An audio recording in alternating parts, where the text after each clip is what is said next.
Good morning, Eric. Good morning, Chris. How are you doing today? Good, yourself? Got to warn you, for the last week I've had this bad cough, so I might have to be coughing through this a little bit. Yeah. Got to bear with me. I guess I should switch this out for that little makeup brush top, kind of, the wind screen. Yeah. I think we're If okay. anybody needs it, I do. So it's late winter here. Doesn't feel like it's 84 degrees. Yeah. Well, at least it was yesterday. Yeah, yesterday. Today I think it's supposed to get to 78. I thought it was going to be in the 80s again today, but I don't think it is. Yeah, the cloud cover is supposed to clear up around 4. So I think it'll be around 77, 78 then. Gotcha. Still, it felt nice this morning when I was out walking with Lucy. Indeed.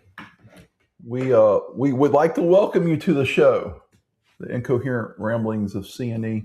Actually, we just call it Incoherent Ramblings. The original show's name was of C&E. We dropped that for the relaunch. A decade later. So we did it back in what, 2010, something like that? I think the first shows were late 2009. Okay. Yeah, and then all of 2010, and then part of 2011. Gotcha. Which we've reposted if anybody wants to go back and listen to. Yeah, I don't know. We've only gotten worse. Yeah. I don't have an exact count of how many shows we did. I just know I was able to save 65 of them. Gotcha. Or post 65 of them.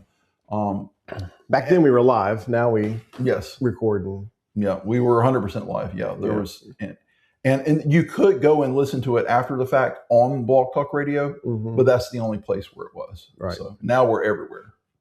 And so if you are listening and feel so inclined, please subscribe and like. We would appreciate it. That helps the algorithms and the channel and all that fun stuff. We do Incoherently Ramble, but we do have kind of an outline that we cover. So one of the things we talk about are good news stories. So if you have any you want to share, sometimes we have listeners submit those. Anything. And it could be good news stories. We certainly like that because, let's face it, we're surrounded by negative news. Yeah. And then we're going to be honest, it's getting harder and harder for us. It's definitely harder than it was, back in 2009 through 11, where we could find. We're looking for actual good news, feel-good stories that are kind of neutral. Right. We're not looking for good news because one certain segment of society views it as good, where maybe not everyone would. Right. And to be honest, we're just being honest. Finding that where everybody would collectively view it as good news is not easy. We try not to be political. We try not to alienate half of our viewers. Right. Right. Or listeners. So we're trying to keep that neutral. And there are some stories out there. They're few and far between. And we also realize we know that other stuff sells. I mean, that's what, but that's not, there's enough of that. So we're trying to do our part. So anybody would subscribe and follow, that's awesome. Tell us, send us stories or topics. If you had mentioned doing some financial stuff, and not just financial. I was just thinking, just in general, life hacks, or in general. And someone's like, someone actually reached out and said they were interested about, ways to bring down mortgage debt, credit card debt, things like that. So Eric and I will come up with a plan to address that in a near future broadcast. We talked about E+R=O. It's just a way to, kind of craft your outcomes when any event arises. So those type of things. Right. But we're open to whatever. Yep. Send us some stuff and we'll get to it. So thank you for that. We can jump right. Oh, and if you want merchandise, I mean, it's hard to keep in stock. Let's just be honest. I mean, right now we literally have none in stock because it just. I thought it was made on demand. That's why we have nothing in stock. I was trying to find a way to dig myself out of that. Yeah. So, but yeah, if you want to, all that information is on all the posts that we make on every platform. So thank you. So I guess we'll jump into, the only reason why we do celebrity birthdays, honestly, is because it's going to be people that people know. And most of the time they're viewed as good, Right. because they have some kind of celebrity. I mean, if it's and sometimes they lead to a story or something right, else. I mean, Or if it was Charles Manson, I don't think I would celebrate him. no, but I might mention it. That's not a feel-good story, though. No. So, I mean, the first one on the list, I think everybody would know this gentleman, Bryan Cranston. Why is he first? 70. Well, he's just first on this list. Oh, gotcha. Yeah. Okay. He's second on my list. Oh, okay. on the website that I use, he's number one. I don't think he needs much of an introduction, but he's 70 today. So who do you have? Who's first on your list? Well, let's talk about Bryan before we start jumping around. Talk about him. I mean, he was the star. He was Walter White. He was Breaking Bad. Breaking Bad. I mean, that's one of the best shows ever. Yeah. The celebrity birthdays I found today are starred in 3 of the more prominent shows on TV. Mm-hmm. We'll get to them. But thought that was and Better Call Saul, of course, he had a bit part there. Yep. It was actually, it's a spinoff because it came after, but it's really a prequel. True. So if I were going to watch it again, I would start with Better Call Saul. That's just how I would do it, because there was stuff in there that, explained or kind of addressed some things that were in the Breaking Bad. So he's won 4 Emmy Awards. Mm-hmm. He was also in Saving Private Ryan. Mm-hmm. He was in Argo. Mm-hmm. He was in Modern Family, which I didn't watch. You ever watch it? No, I did not watch it. He was in an episode of Seinfeld as a dentist. I can't remember his name. Oh, yes. Tim Whatley. Mm-hmm. Tim Whatley, the dentist. Mm-hmm. Anyway, love Breaking Bad, though. Huge fan of Breaking Bad. Yeah, and one thing I like, that's where I prominently know him from. You're right. But one thing I really like, and I don't know if this is his acting style in general, or if it's just the way he connected with the plot and the storyline in Breaking Bad, but to me, he came across, it was a very believable. Amen. It felt like he truly was that character, and you could see the anguish because of the moral right and wrongs and why he was doing it versus necessity and all that.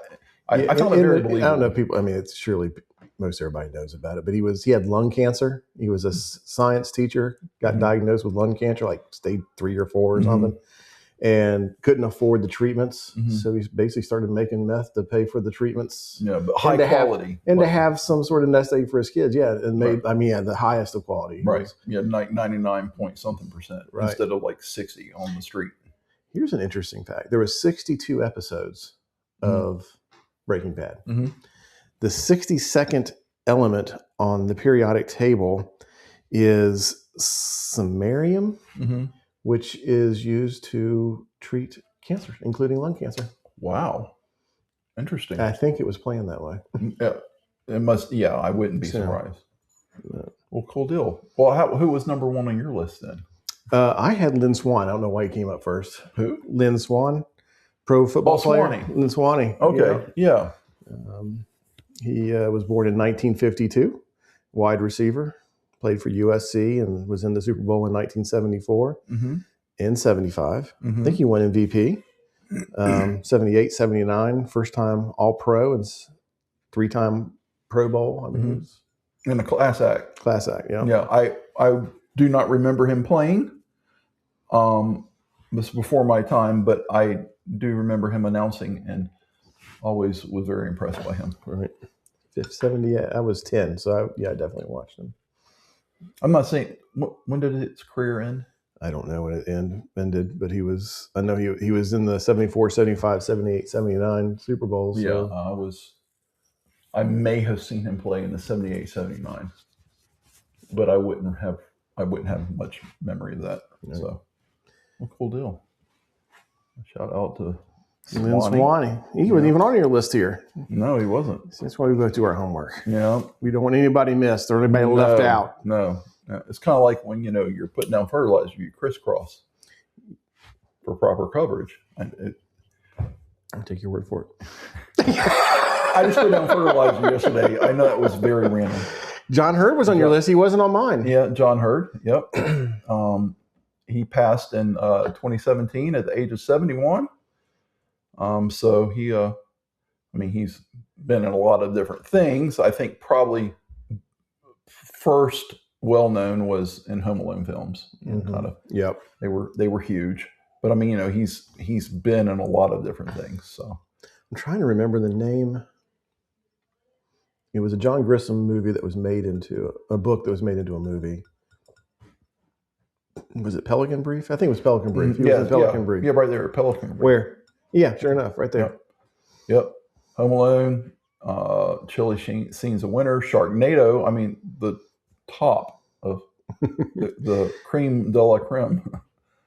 Never saw Cutter's that. Way. Yep. So, and he did some TV spots here and there. Yep. Who else do we have? Jenna Fisher. Yep. 52. Also in one of the most popular TV shows of all time, The Office. The Office. Yep. So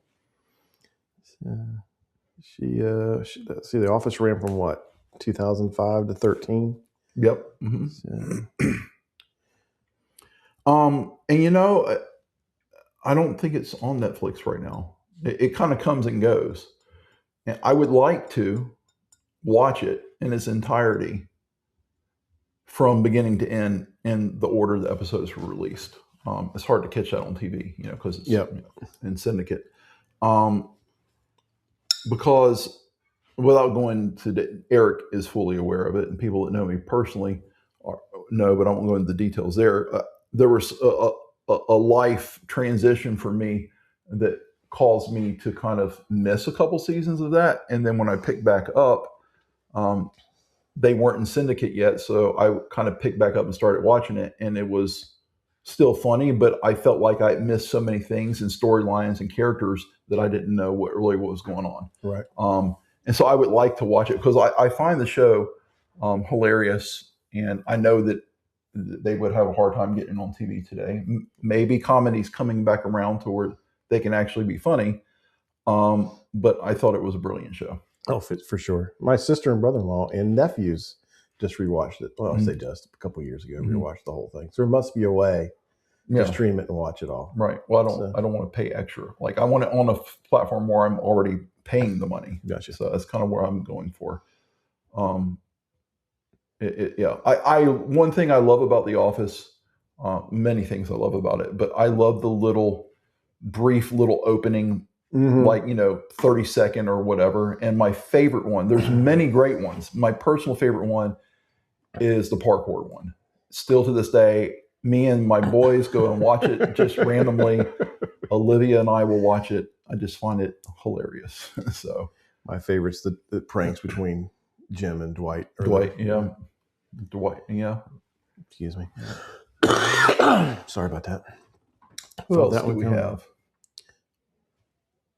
Wanda Sykes, 62 today. Popular comedian and movie actor. We have a friend who was a comedian. Yes. Bill Buffington. Yes. And he played Dangerfield. He did. He sent a clip. Did he send it to both of us? Where he was playing like the Lone Ranger or something, a spoof of the Lone Ranger, and it had Wanda Sykes in it. Really? Yes. And Bill was in it? And Bill was in it. I might have to look that up. It's really early Bill. But yeah. It's like a movie? It's what I saw was like a 2-minute clip. Oh, okay. I'm going to have to look that up. Yeah, we'll look that up after the show. But she was voted one of the top 25 funniest people in America. By Entertainment Weekly. I find her is kind of odd. She definitely can be funny to me and make me laugh. And then there's other times where it's almost like nails on the chalkboard. And that's not due to her voice. I'm just saying, like, it's kind of odd. But I do like her. Yeah. She wrote for the Chris Rock show. Yes. Yep. Let's see. Rachel Weisz. From The Mummy. Yeah, 56 today. I read that she's married to Daniel Craig, who's my favorite James Bond. So, yep. She was in Constantine. I'm very fond of that movie. The Bourne Legacy. Yep, Bourne Legacy. Yeah, and she married Daniel Craig in 2011, and they waited 7 years. They had a child in 2018. So yeah. Let's see. Who else do we have? Oh, that's all I got. I think you got all mine except for Tom Lehman. He was a PGA golfer, won the Open Championship in '96. Okay. He won like 35 different professional wins. I met him at a GGO or when do you remember the guy that I helped, Greg Twiggs? I remember the name. Store? I do remember that name. Yeah, and I took Bill Buffington, tied in back to him, who is a huge golf fan. Yes. He loves to play the game. To this day. In fact, he just bought a house near San Diego, and Torrey Pines is over there. He's playing Torrey Pines. In fact, I think he's going next month to play in Torrey Pines. Okay. With his son-in-law. Okay. Yeah. Well, I know Greg Twiggs, he's retired now, professional golfer. And he was living here in Greensboro. He was from San Diego. He was living here in Greensboro, and the GGO, which is now the Wyndham Classic for the golf fans. Was the Greater Greensboro Classic. Yeah, it was the Greater Greensboro Open. And then it became the GGCC, Greater Greensboro Chrysler Classic. And then it became what it is now, the Wyndham. When it was the GGCC, no, it was before. This was GGO still, because everybody there had a Buick. Was this at Forest Oaks then? It was. I used to watch it a lot. I used to go. I dated a girl early on, wonderful person, and she had a friend who lived in Forest Oaks, and we would go over there and watch the GGO from there. Well, Greg lived in Sedgefield, where the Wyndham is now, and when I pulled up, I asked Bill if he wanted to go with me, and he thought I was making this up. He's like, of course I'll go, but are you pulling my leg? I was like, no. And we went there to Greg's house, and everybody that was there that was a professional for the GGO was at Greg's house. And wow, what was Greg's tie to them? What was Greg's tie to them? He was a golfer. Oh, really? He was he was on the tour. I did not know that. Yeah. And so they were all there. And when we parked, Bill said it looked like we were pulled up to a Buick dealership. Because literally the driveway, the street, it was just, there was probably 30 Buicks, because they were the sponsor of the GGO at the time.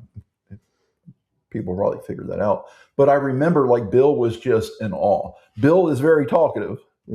He did not say much, because he was just it was really cool for me to be able to take him, someone being that much of a golf fan. Right. And he is a great golfer. Yeah, he is. He really is a good golfer. Yeah. I remember, I'm a terrible golfer. I just never played enough to be consistent, but he kind of tried to teach me to play. And we were playing at Bryan Park, and it was a dog leg right.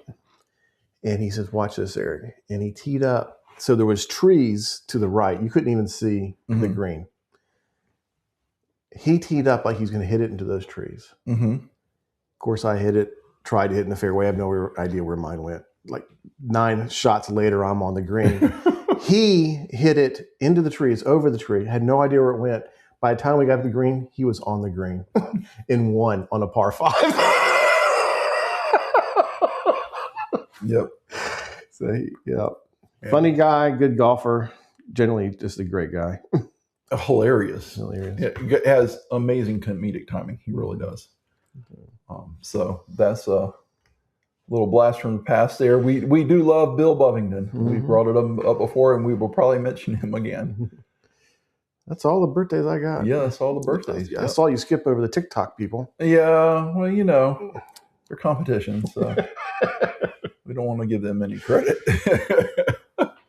What do we got this day in history? Well, the earliest one I've got is 1876, where Alexander Graham Bell received the patent for the telephone. Yep, sure enough. It almost was someone else. Yeah, yep. They've been on this show before. Several times. Yeah. Fairly recently. Yep. It was, I think. It must have been when they filed for the patent or something. Yeah, I think Bell was 3 hours earlier. It was very, very close. Yep. If it wasn't the same day, it was definitely the same week. Yep. Yeah. So, Do you know what the first words spoken on telephone were? would you like to renew your car warranty? It's the most common phrase today on the telephone. No, I don't know. What were the first words? I think you're. I don't remember exactly, but something like Watson, I need you, or something. Oh, that's right. Yeah. Yeah. Interesting.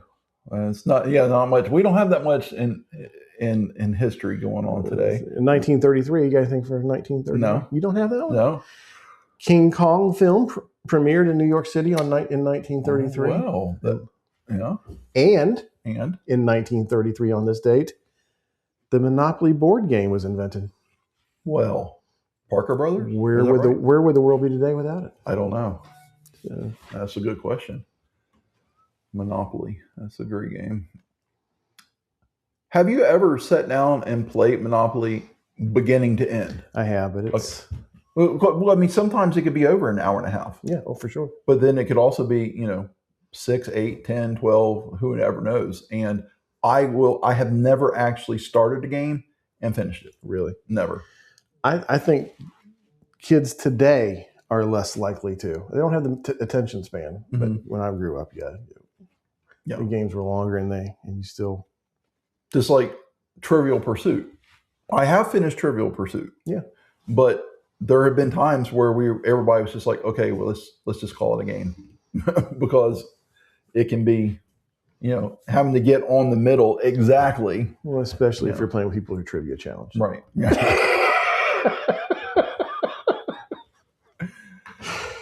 Let's see here. Stanley Kubrick dies. I didn't have that on my list. He died today, 1999, at the age of 70. Pretty popular filmmaker, I would say. Director, right? Director. Mm-hmm. And you said he did Eyes Wide Shut. What else? I know the name. Did he also did 2000? Was that 2001 Space Odyssey? Is that him?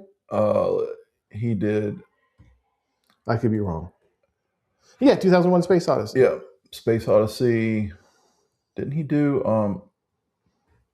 Killer's Kiss, The Killing, Paths of Glory. Okay. So Space Odyssey, Clockwork Orange, which is kind of an odd kind of a movie, but The Shining. Oh, he did The Shining? I should have known that. I was confused why you didn't know that. Oh, You're wow. like, what did he do? I'm like, well, that's the movie. Full Metal Jacket? Full Metal Jacket. Yeah. Goodness. Eyes Wide Shut. Eyes Wide Shut. And he died just after turning in the final cut of the film. Let's see, what else do we have here? Yeah, I'm embarrassed I didn't remember The Shining. Yeah. Let's see, what do I have? In 1857, we'll go back a ways, baseball decides 9 innings constitutes an official game, not 9 runs. Okay. Yeah, I knew that was a distinction that came about. I didn't know on this day how long ago that was. 1857. Wow. 1870, the Cincinnati Red Stockings.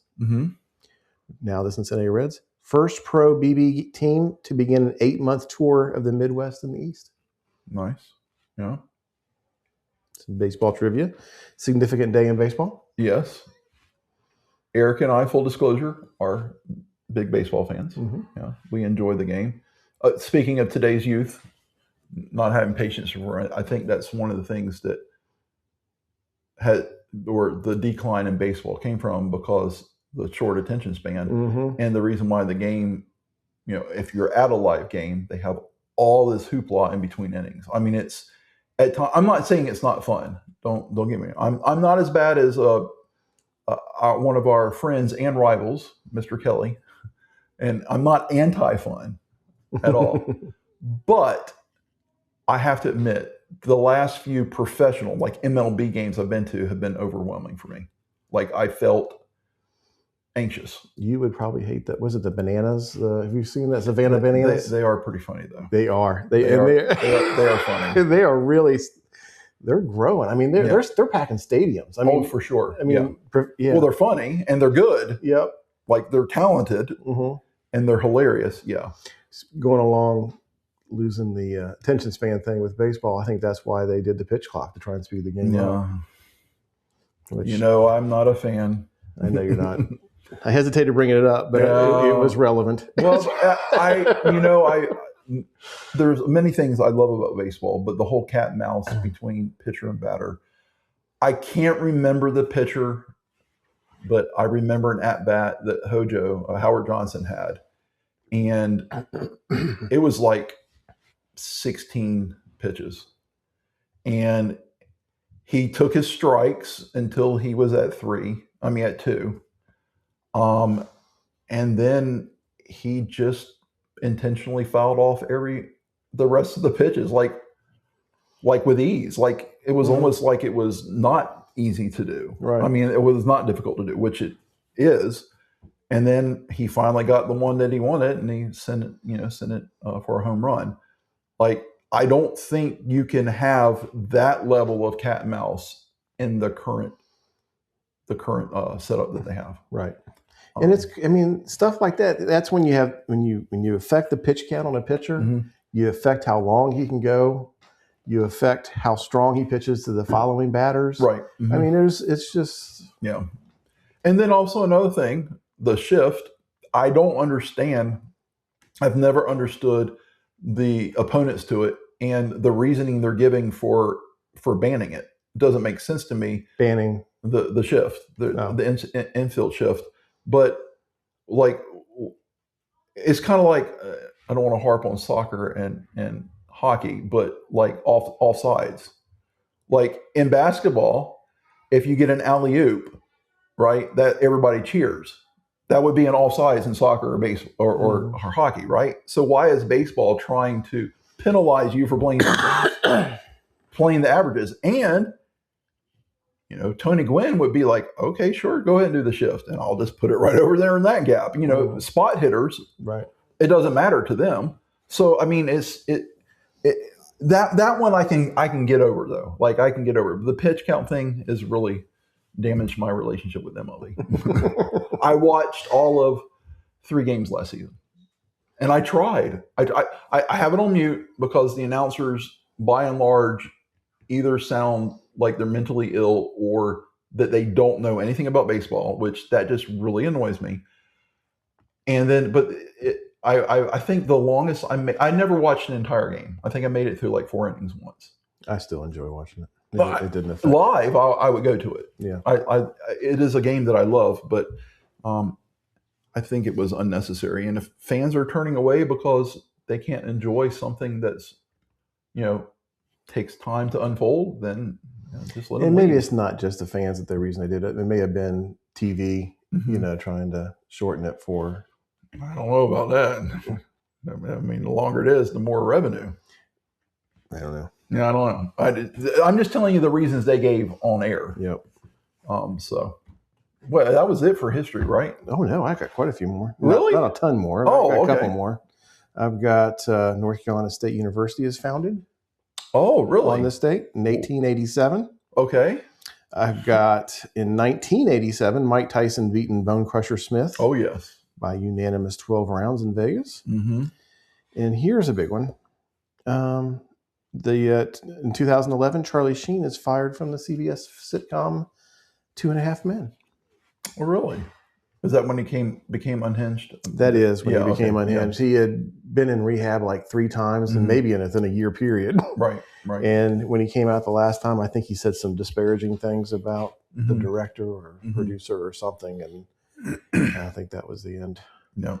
How much? I think I told you this before. This is one of my favorite, and I can't. I stole it from somebody on one of the Tonight shows. But how much cocaine can Charlie Sheen do? Enough to kill 2.5 men. Oh, I love that joke. Or maybe it was a roast. Maybe it was a roast of Charlie Sheen. I can't remember where I heard it, but I thought that was the funniest thing ever. It could be roast, but that sounds like it would have been a monologue for an opening. Right. Yeah. I thought that was the funniest thing ever.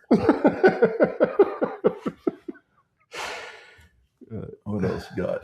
I think that's all I had for events. Okay. And we had, I'm sorry, in 1965, Alabama State Troopers and 600 black protesters clashed in Selma during Bloody Sunday. That's right, Bloody Sunday. Yes. Yeah, that's 1865? 1965. 1965. Yep. Yeah. John Lewis was beaten and hospitalized in that. So. Oh, really? Mm-hmm. Okay. Yep. Congressman, future congressman. Mm-hmm. So that's a big one to not. Yeah. And was that not on your list on that website? No, it wasn't. That's embarrassing. If it was, I missed it. I didn't see it there. Right. Not good news, but it, sometimes we cover things that aren't good because it was, the fabric of our country or our world, society. So do we have some good news? I got a couple. Do you have any? No. How about your website? Don't you have a site that you go to that? I have like 6 or 7. I didn't find anything that. I found 4. Okay. Again, it's not easy. You got to do some digging. Mm-hmm. I found one about a Dutch woman who found 35 Rembrandt etchings in her attic. Okay. Apparently, she was at home going through. I guess it was. This may not. I just saw it in the news today. Maybe she didn't get them certified until recently.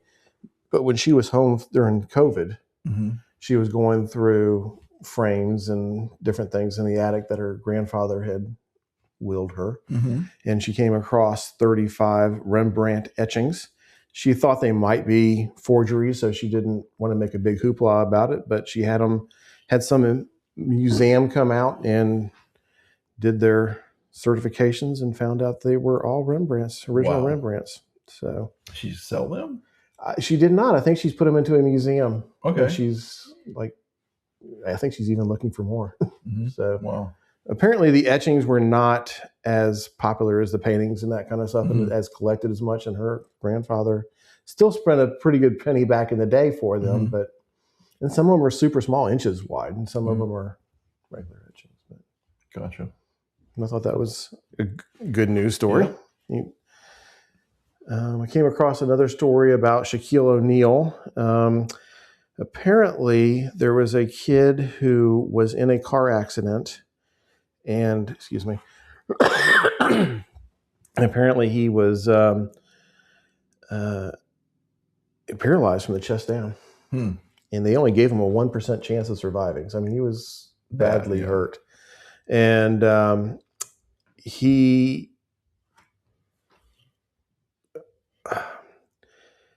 was visited by Shaquille O'Neal, came to his house.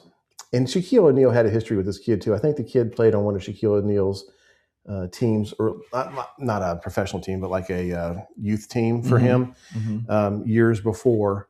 And so he knew who he was. Mm-hmm. He came to visit him because one of the kid's dreams was to, there's a, how like the Make-A-Wish program, there's something called Dream on 3. Mm-hmm. And he had made a wish to attend like a Timberwolf game. And so Shaquille O'Neal came to visit him and to award him with a tickets to the back to courtside seats. And while he was there, the kid actually stood up on the walker, and he didn't realize that he had healed to that extent. Oh, wow. And kind of almost brought Shaquille to tears. And Shaquille's genuinely a good guy. He really is. Does good things for people and strangers. I mean, doesn't he do like shopping at Walmart? Complete strangers. Yeah. Just randomly. Yeah.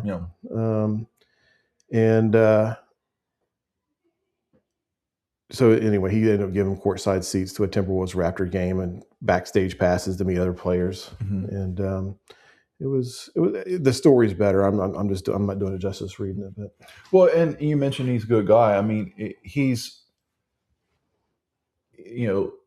funny. He's mm-hmm. got a good sense of humor, but he can get stern when he thinks the situation is appropriate. He is a sheriff. I didn't know that. What? I think Miami-Dade Sheriff Department, Miami-Dade County. Somewhere in Florida. Anyhow, can you imagine being pulled over and a 7'1" monster? I was going to say, can you even fit into a sheriff's car with a sidearm? that I would think be a deterrent for most people. But yeah, I've read about his philanthropic activities where, as you mentioned, Walmart just randomly going around. He'll find people that are in need and Just take them help shopping. them, take them shopping, do whatever. Whatever. And just seems like a genuinely good person. I've always, I remember watching him when he played at LSU and then going on to the Magic and then the Lakers. Other than his free throw shooting, right? I think that was the biggest issue, but an all around good basketball player, great basketball player. So, and an even better person. So, So you have no good stories, huh? No good stories. Eric, I found some, but they didn't really fit. Right. Kind of. Well, here was my favorite really good stories. So a guy was skiing, and this is something, a mountain he skis on quite frequently. This was in Washington State. And he triggered an avalanche. And he knew it was coming. He tried to outrun it, wasn't able to. He tried to stay on top of it by doing the swimming motion to try and stay on top of the snow, wasn't able to. He avoids getting crushed by, into a boulder, but ends up getting covered by the snow, buried in the snow. But luckily there's like a volleyball sized air bubble right in front of his face. He can't move his arms, can't move his legs. He can't reach his Apple Watch. His wife, who's not with him, is tracking him on your iPhone. You say wife, I say stalker. So my wife and I just turned on the stuff so my wife can track me. And because sometimes I'm in real estate, I'll go to some sketchy areas and I feel like she should know where I am. And I guess I have the ability to track her. I think I've done it once. In fact, anyway. So she's tracking him. She realizes she sees that he's not moving. She tracks again a little bit later. He's in the exact same spot. After 4 hours of him not moving, she decides. Actually, maybe it wasn't quite that long. That's love. It was hours. She decides to contact the ski patrol, and she starts heading to the mountains because she can't reach him by phone. She tries to call him, and he hears the phone ring, but he can't answer it. Which remind me of another story I have for you.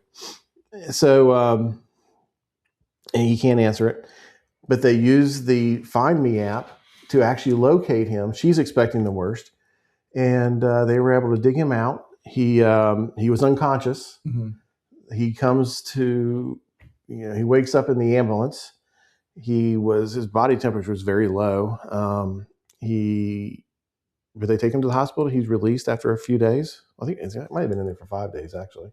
So it was not a small event. Right.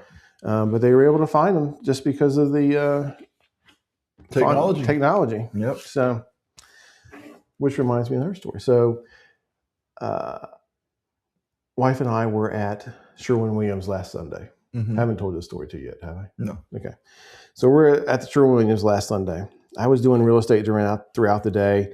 I was actually waiting for someone to sign something through DocuSign, and I was kind of waiting for them to sign it. They hadn't. It was getting towards the end of the day. Sherwin-Williams closes at 5. I wanted to have the paint there for the next day in case the contractor came. Craig didn't make it. But so we go to, so I'm just going to go. We go to Sherwin-Williams, we pick out the paint, we buy it, we leave, we get home, we're there together. My phone rings and it's Sarah. And she's standing right next to me. So I assume she butt dialed me. And I answered, I said, "Hey, honey." And he says, "Hello?"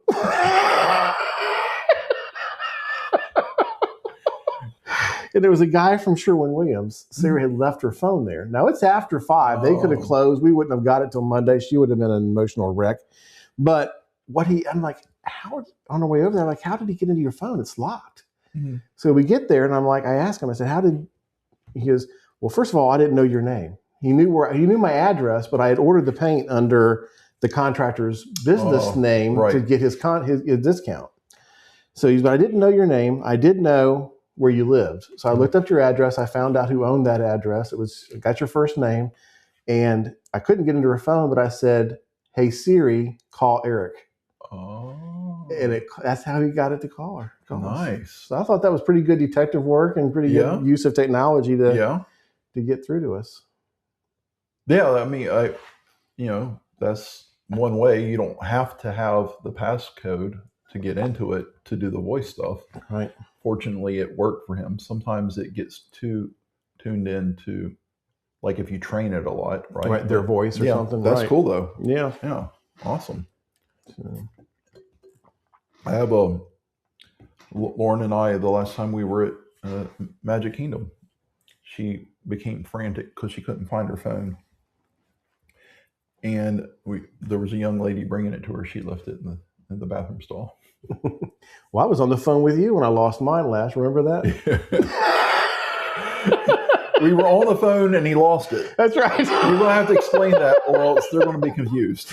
So I'm at a parking garage, and I'm talking to Chris, and I had my hands full, and I said, "Chris, let me call you back." Isn't that what I said? Mm-hmm. I said, I was on the. No, that's not what it was. I was in my car. Right.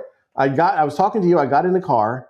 I'm talking to you. All of a sudden, I realized I didn't have my phone. Right. Mm-hmm. And I said, "Chris, I got to go. I've lost my phone." You're like, "Aren't you talking to me on it?" Well, my car had picked up, and I was talking to you through my car. Mm-hmm. So I'm thinking, well, I must have dropped it getting in the car, but I had already started leaving the parking garage. So now I'm a floor or two above where I'd parked.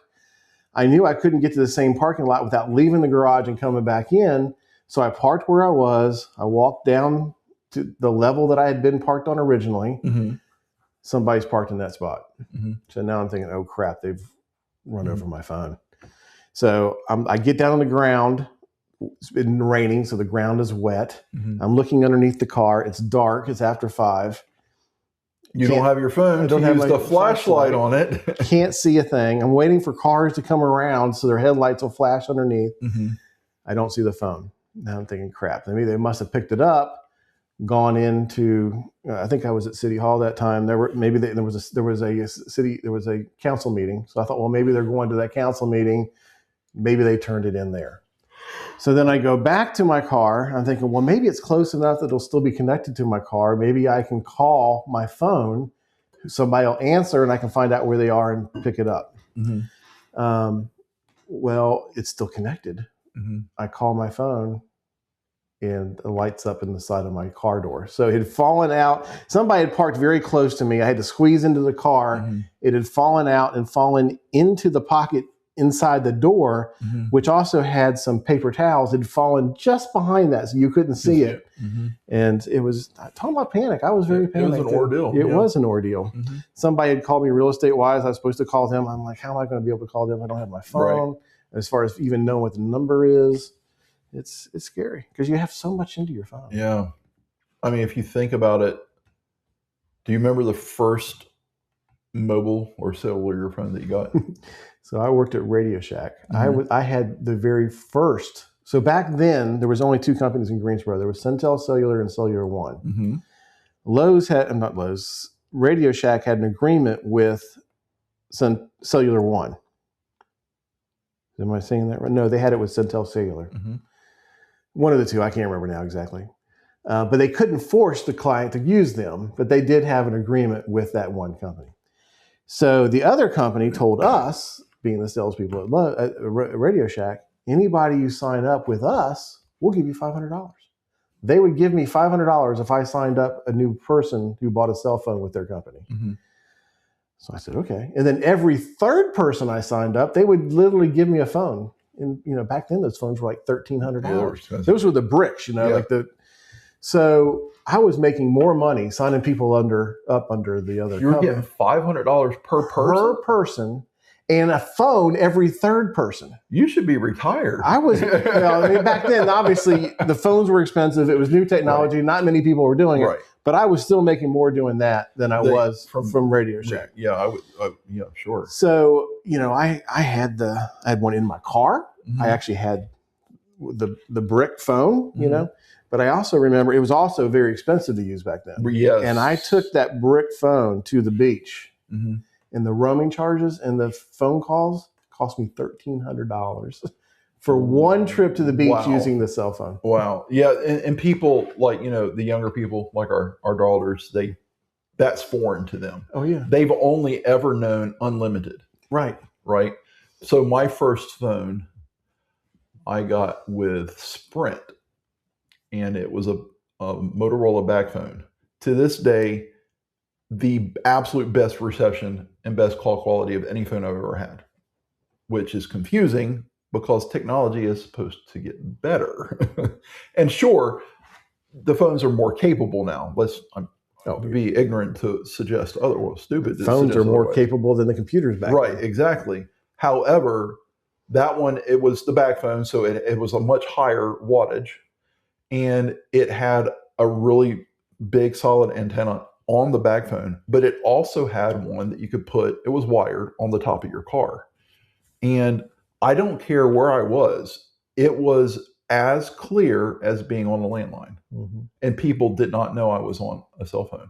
But you had to pay for, there was no texting, just full disclosure, texting was not a thing. There was no SMS, but you had to buy a package of minutes. Mm-hmm. 100 minutes, 300, 500, whatever.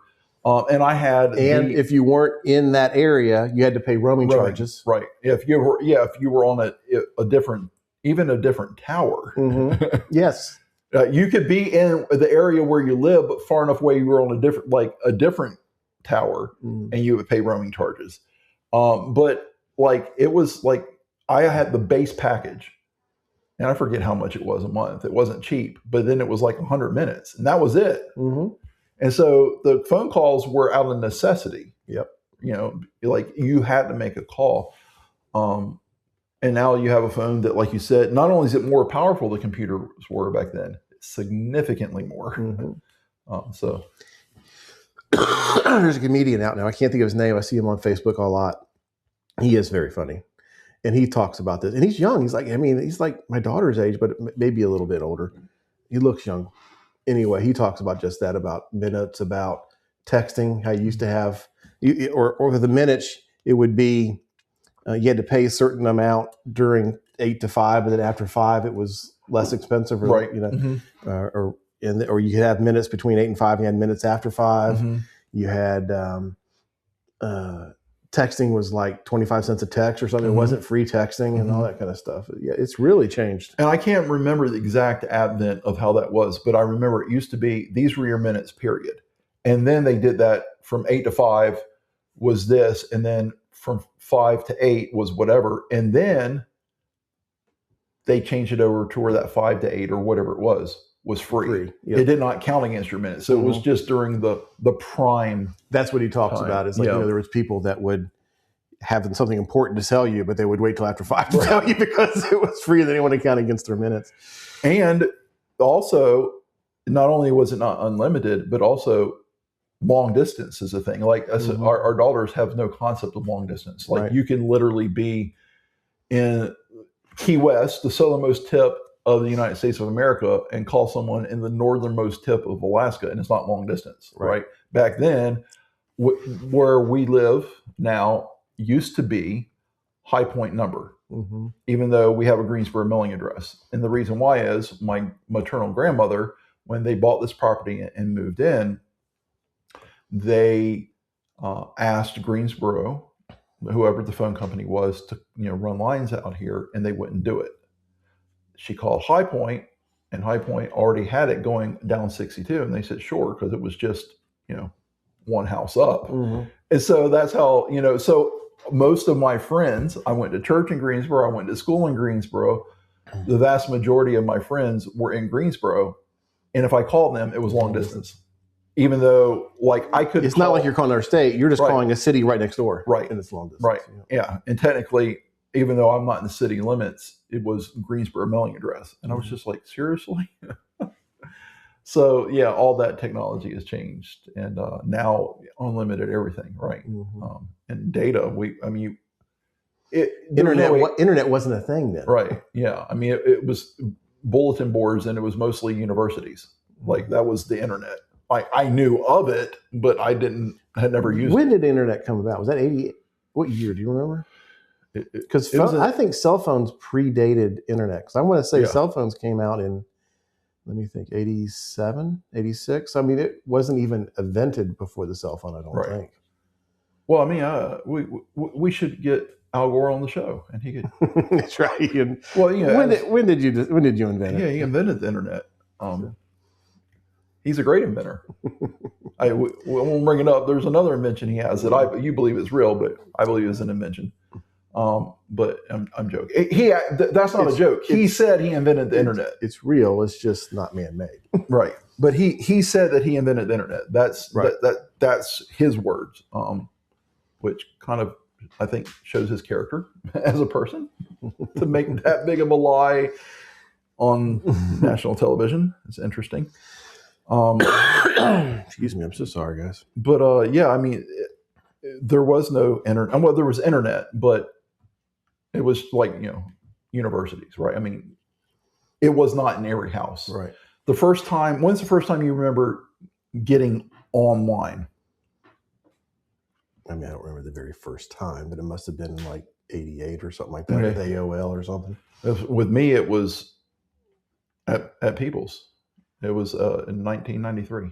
But prior to that, I had not. No, I said 88. That wasn't. I was thinking like, I'm sorry, that's totally wrong. Not 88. It was in the 90s. Yeah, early 90s. Yeah.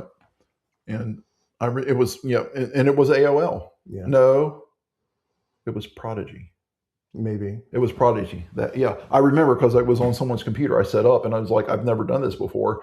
Plugged in the phone line and so interesting time for us to be in technology at that point in time, because things started progressing upward at breakneck speed. Right. So it was interesting and fun. I'm glad that's.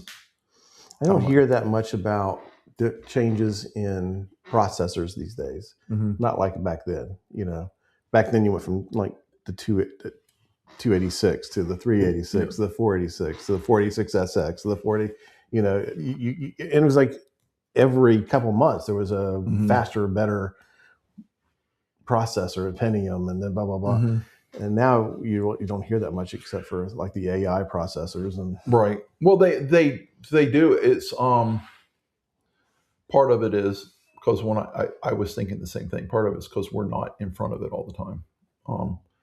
I can't keep track of them. I know they were doing the Pentium 3s, 5s, and 7s. Now there's a Pentium 9 and there's like an Ultra. It's hard to keep track of. The laptop we're using here is an Intel Core Ultra 9. It's the first one that I saw that was higher than a 7. But it's pretty impressive because the processors you just mentioned, it was just one, period. Right. It was a CPU, and there was no such thing as how many cores, because nobody would say it was one core because that's all it was. Right. And so now, like this one right here, if we kind of look at the CPU, how do I? Sorry. But there was a big difference between a 286 and a 486. Yeah, for sure. I don't think people are changing their processors because they've gone from a 6 to a 9. Right. Yeah. So like this has 16 cores with 16 logical processors. So it is the equivalent of having 16 CPUs. Right. Whereas when we started, there was one. Until we got to the Pentium. And the one thing that always confused me, 8088 came before the 8086. And in my mind, I didn't understand that because 8088 is a bigger number. And then 286, 386, 486. I remember the very first processor that we got in the store that had a math, but the DX, or 46 DX, I think it was a 25, but prior to that was the SX. And it was a really, really big deal because it had additional processing capability in addition to the CPU. Now people would be like, what's the big deal with that? But back then it was. Another thing tech related I want to throw out there. I remember this. So for people of our age, in technology, they will know. Younger people, this will be foreign to them. But there used to be a limit on hard drive space that the motherboard would recognize, and it was 528 megs. That was all that the CMOS, it could not recognize anything larger than that. And I remember Maxtor came out with a 540 megabyte drive. And we were like Stuart and I were like, how are we going to do this? Because we can only format it to 528. You partition or something? Yeah. Well, a lot of people would think, well, what's the big deal over 12? That'd be what 22 megabytes. Right. But if you only got 428, 528, that's it's a significant percentage. Right. So no, what they did is they had an overlay. I think it was created by OnTrack, but I could be wrong. There was an overlay that you installed that tricked the OS into seeing the full 540 megs. But because there was a discrepancy between the formatted and the total amount on the drive, we still had people complaining, because if you do and look at it, one's like 1,000, but a megabit is 1,024. So it would format, and the number would not be as big as. And we had so many people come there. I paid for a 540 megabyte drive, and this formatted out to 500 and whatever it was. and then not too long afterwards, not to get too technical, CMOS had what was it called? LBA, logical block addressing, where it was then capable of seeing above that 528 megabyte. And now I don't know, they can see terabytes and terabytes. So I just saw an ad where a MacBook's got a $599 MacBook out now. Really? Yeah. Oh. Still wouldn't buy. You couldn't pay me. You couldn't. Sarah's all Mac. I'm not. I'm lost when I get on her computer. Yeah, garbage. So, yeah. I know it's, I wouldn't say garbage. I just don't take the time to learn that OS. Well, this is the way I look at it. And people, I know it's a big debate, and I get it. This is the way I look at it.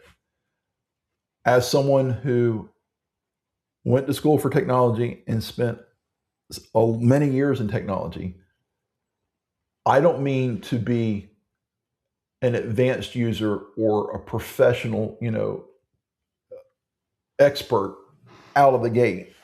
But if I can't sit down in front of a computer and at least maneuver my way through it, that's not intuitive. Right. And that's Crapintosh is not intuitive. It just isn't. I don't care what anybody It would says. be if that's all you used. Yeah, if I was brainwashed. Right. So sheeple. But no, I am not a fan. I know. So what else do you have? Yeah, I think you have one more story. Uh-huh. There was about a hero dog. Oh, yes. We do love dogs here. Apparently, there was a woman who had a dog named Gozier. Gozier? Gozier? Gozier? I don't know. Yeah. Reminds me of that movie. It reminds me of Ghostbusters. Oh, yeah. When the dog in that movie Gozier. Mm-hmm. Yeah, I think so. Yeah. Anyway, so a woman has a dog named Gozier. It's cold winter nights, like 15 degrees. They go walking every morning.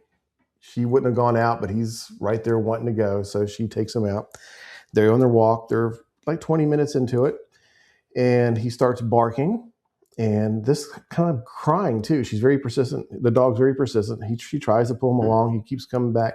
He's barking at a snow mound next to somebody's house. Turns out the snow mound is an elderly woman in a white robe who has Alzheimer's, who lived next door and was wandering and had been out for many hours. And so they realized that's what the situation is, call the police, ambulance, pick her up, take her to the hospital. She's released a day or two later. She survives, but in hyperthermia and all that. And so the dog rescued. The dog is a hero. Yeah, the dog is a hero. Sounds like she needed to find my phone. Not only do we think he's a hero, the city council had a meeting and bestowed hero status on that dog. Rightfully so. This didn't go dark. I was expecting him to have eaten her fingers or toes or something. I was like, now would that be a good story? I don't know. Because he found her.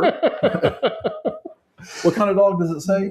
It doesn't say. Oh. I assumed a mutt, but I don't know. Yeah. Yeah, generally you expect them to say, the breed or whatever. So, and that was in Ashland, Virginia? Ashland, Virginia. All right. Yep. Yeah, close to here. Yep. We are in the internationally famous C&E studios here in Greensboro, North Carolina. So for those who don't know, We have picked up some new countries. Did I tell you? We got Italy. I thought we had Italy. That was in the previous. Oh, that was I think last week I told you. Yeah. Okay. So New Zealand, Italy. We had New Zealand, but that's one of our tops. Right. We have several listeners in New Zealand. The UK, and there's a few countries in Africa, Germany, Poland. So our international appeal is growing. I don't know what that says about the majority of our listeners, viewers are US based for sure. But it's always exciting to me because let's be honest, that's not something you could do 30 years ago, 40. No, but we were doing it.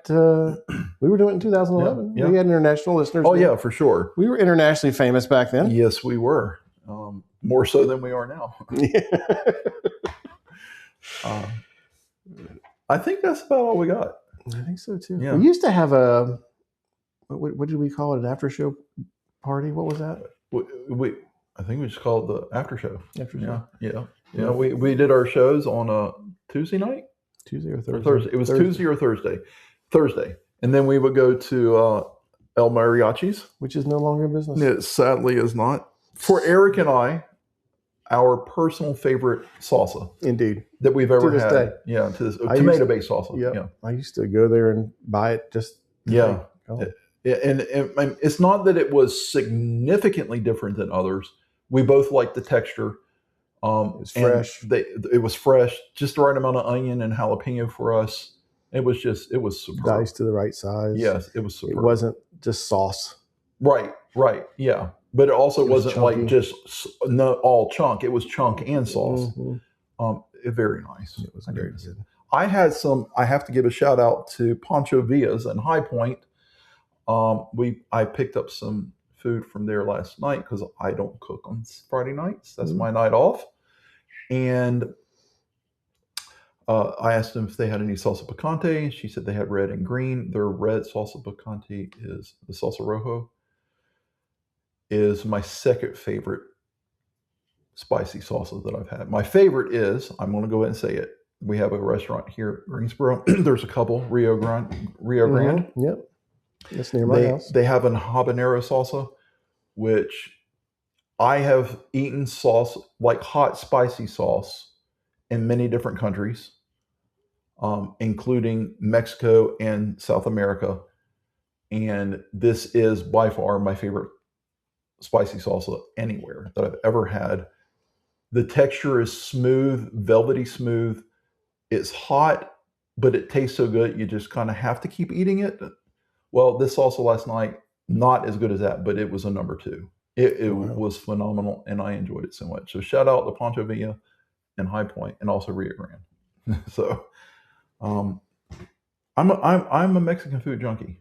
You know that. I do. Yeah. I've recently been turned on to Birria. Mm-hmm. I love it. Mm-hmm. Absolutely love it. Yeah, you got that when we went to that little hole in the wall joint for your birthday last year. Yeah, sure did. Forget the name of that. It's there on Market. Mm-hmm. Mm-hmm. There's a food truck that's even better. Okay. That they're very proud of their stuff. It's expensive. Mm. Well, food trucks are expensive. Mm-hmm. Yeah, for sure. Everything's expensive. I know. I sound like my dad, but yes, it is. No, it is true. It's I don't remember what it is now, but I saw something at the store when I was there earlier this week, and I know within the past year, it wasn't just less; it was significant. It was like $1 more on an item that's $4, $5, $6. That's a significant jump. Things are costly. Mm-hmm. So, and restaurants are here, at least here in Greensboro, are suffering. I mean, so many are going out of business. I mean, here recently we lost Brick's Pizza. I heard Pizza Hut on Guilford College is closing. mm-hmm. McCool's. I was going to say closed. Dames closed. It just every day Liberty Oak closed, and then Seal and Sco will close in July. Wow.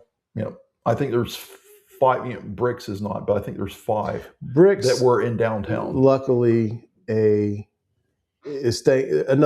pizzeria is opening up right there, mm-hmm. managed very similar. Mm-hmm. So I think that's a positive. And Liberty Oak, I don't know some of it could be to revenue, but also there was a restaurant that closed a couple of years ago on Jack's Corner. I don't know them on a personal level, but I do know the owners. My sister-in-law is Greek. They go to church together. Jack and his wife are Greek. They closed simply because they just aged out. So sometimes you have a family-owned business, and for whatever reason, the children aren't interested in continuing that. And then when the owners, proprietors get a certain age, that happened with Rare and Tie on the West Market. Yep.